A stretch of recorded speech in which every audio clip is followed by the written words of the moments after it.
Nah, ini baterai terbaru untuk backup sistem PLTS on grid.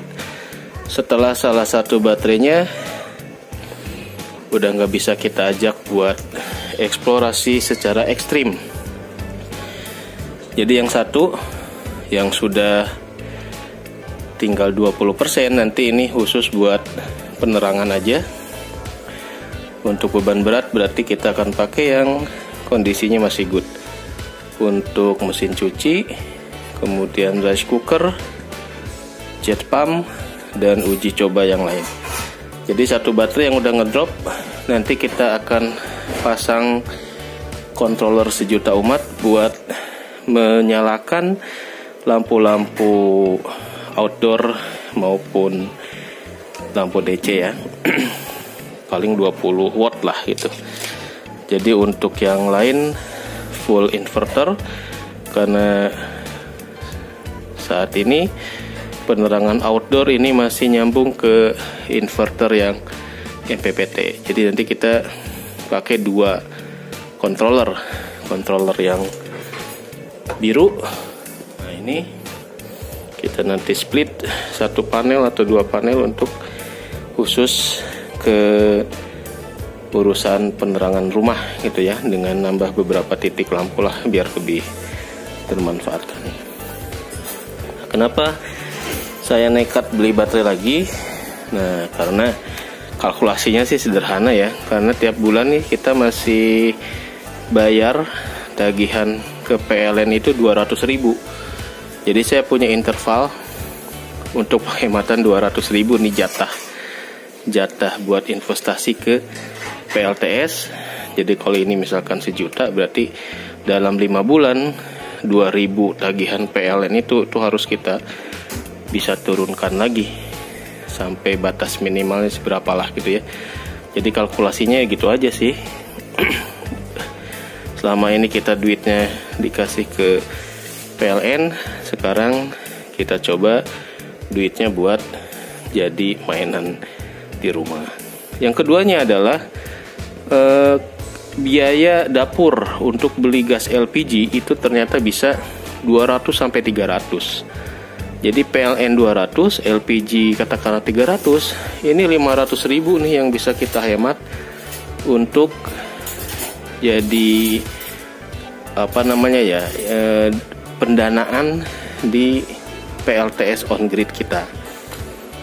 Karena kebutuhan dapur biasanya cuma masak air dan masak-masak ringan. Sebetulnya kalau dari hasil uji coba kemarin itu pakai kompor induksi Shitori udah bisa tercover lah ya kalau masak cuma setengah jam.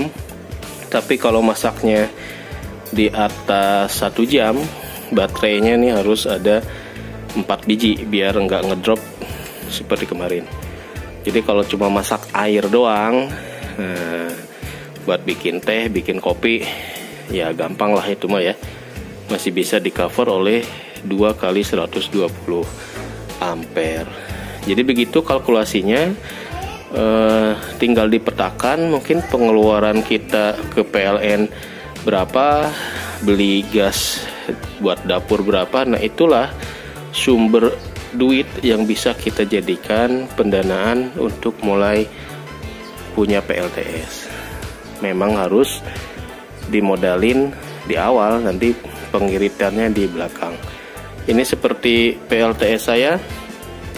Tahun kemarin saya masih bayar listrik ke PLN 500, 600, 700. Kalau kemarau AC terus bisa 700.000, kan nyesek juga ya.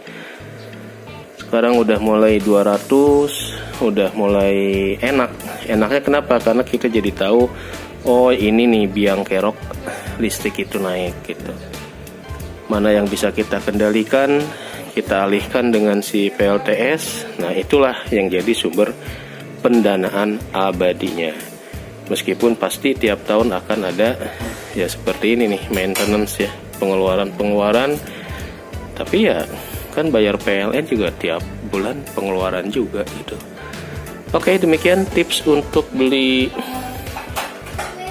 aki bekas dari lapak online.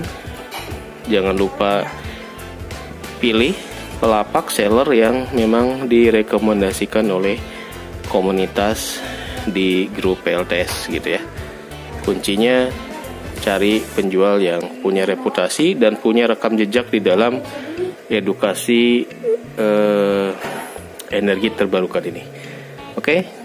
Wassalamualaikum warahmatullahi wabarakatuh. Kita cekidot dulu perkabelan setelah kita uji apakah dia jadi kendor atau tetap kokoh. Kalau kendor berarti ada efek pemuaian.